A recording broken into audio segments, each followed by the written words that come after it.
রান্নায় ব্যঞ্জন চ্যানেলে আপনাদের স্বাগত। আজ সুন্দর একটা রেসিপি আপনাদের সঙ্গে শেয়ার করব। এই যে বোয়াল মাছের ঝাল, খুব সুন্দর রেসিপি। ভিডিওটা সম্পূর্ণটা দেখার জন্য অনুরোধ করছি। রেসিপিটা ইউনিক রেসিপি, আর এরকম ভাবে রান্না করব যে খুবই সুস্বাদু আর প্রচুর পরিমাণে ভিটামিন আছে, আয়রন আছে। এই যে তৈরি করে নিলাম।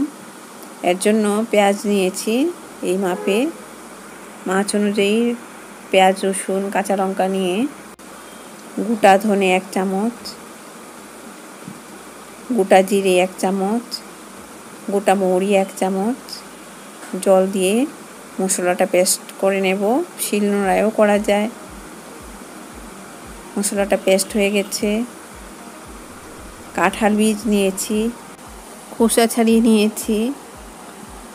বোয়াল মাছগুলিতে নুন দিচ্ছি। মাছগুলি ভালো করে ধুয়ে নিয়েছি, তারপর নুন হলুদ দিয়ে সুন্দর করে মেখে নেব। এই যে হলুদ আর নুন মাখিয়ে নিচ্ছি। নতুন রাঁধুনিদের জন্য এই যে সুন্দরভাবে হলুদ নুন মেখে নিচ্ছি। এটাও কিন্তু একটা প্রধান কাজ। মাছগুলিতে সুন্দর করে নুন হলুদ মাখা হয়ে গেছে। এখন প্যান গরম করেছি লো ফ্লেমে, তারপর সর্ষের তেল দিয়ে দিলাম। তেল গরম হওয়ার পর মাছগুলি দিয়ে দিলাম। প্যান ভালো করে গরম করলে মাছ কোনোদিনও ভাঙবে না। এর জন্য প্যান ভালো করে গরম করে, তেল ভালো করে গরম করে মাছ ভাজা করতে হয়। এটা একটা টিপস। বোয়াল মাছ ভাজা করছি। এইভাবে দেখুন, খুব সুন্দরভাবে উল্টিয়ে নিচ্ছি। মাছগুলি ভেঙে যায়নি, কারণ আমি প্যানটা খুব ভালো করে গরম করেছি। এর জন্য সুন্দরভাবে ভাজা হচ্ছে মাছগুলি। আর বোয়াল মাছ খুবই টেস্ট। আমি যেভাবে রান্না করেছি এইভাবে রান্না করে দেখবেন, খুব ভালো লাগে। বাচ্চারাও খেয়ে খুশি হয়, কারণ কাটা নেই। এভাবে হালকা ভাজা করে নিলাম। গরম প্যানে সর্ষের তেল দিলাম। তেলটা একটু বেশি হয়েছে। এখন কি করব দেখাবো। এখন কাঁঠাল বীজ দিয়ে দিলাম এই গরম তেলে। তারপর নুন দিলাম, হলুদ দিয়ে দিলাম আন্দাজ করে। এখন এগুলি ভাজা হবে। বেশি ভাজা করব না, মিডিয়াম ভাজা করব। ঢাকা দিয়ে দিলাম।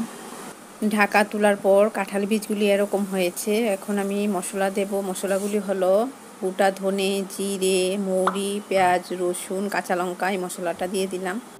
প্যানের মধ্যে যে তেলটা দিয়েছিলাম, তেলটা একটু বেশি হয়েছে। এটা বলবো কি করব।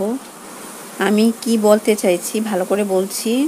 আমি বলছি, তেল যে দিয়েছিলাম, তারপর কাঁঠাল বীজ যে দিয়েছিলাম, তখন তেলটা একটু বেশি পড়েছে প্যানের মধ্যে।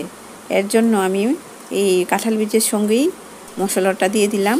তাহলে আর আলাদা করে মশলা ভাজার জন্য তেল লাগবে না। এই কাঁঠাল বীজের তেলটাই মশলাও ভাজা হয়ে যাবে। আর তেল কম খাওয়াই ভালো। এখন কাঁঠাল বীজও সেদ্ধ হচ্ছে, মশলাটাও তেলের মধ্যে ভাজা হচ্ছে। মশলাটা যত ভাজা হবে রান্নাটা তত ভালো লাগবে। এটা একটা ইউনিক রেসিপি। শিমের বিচি ভাজা করে সেদ্ধ করে দিয়ে দিলাম। এখন এখানে আরও ভাজা হবে মশলাটা ভাজা হয়ে গেছে। এখন গরম জল দিয়ে দিচ্ছি গ্রেভি বা ঝোলের জন্য। সুন্দর করে মিশিয়ে দিচ্ছি। এখানে কাঁঠাল বীজগুলি সেদ্ধ হবে, এর জন্য জলটা ওইভাবেই দিতে হবে যে কাঁঠাল বীজ সেদ্ধ হওয়ার পরেও জল থাকবে। আমি ওইভাবেই জলটা দিয়ে দিলাম, কারণ কাঁঠাল বীজগুলি তো সেদ্ধ হতে হবে, মাছও সেদ্ধ হবে। নুন দিয়ে দিলাম পরিমাণ মতো, হলুদ দিয়ে দিলাম পরিমাণ মতো। সুন্দর করে মিশিয়ে দিচ্ছি। এখন এটা ফুটে উঠবে, ঢাকা দিয়ে রাখবো। ঢাকা তোলার পর এরকম হয়েছে। কাঁঠাল বীজগুলিও আস্তে আস্তে সেদ্ধ হচ্ছে।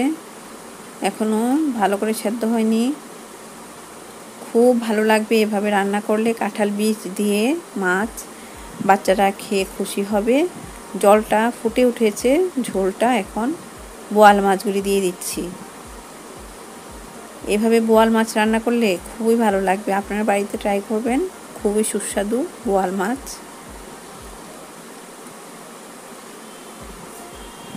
এগুলি ঝোলের মধ্যে দিয়ে দিচ্ছি, কারণ মাছগুলি সেদ্ধ হবে।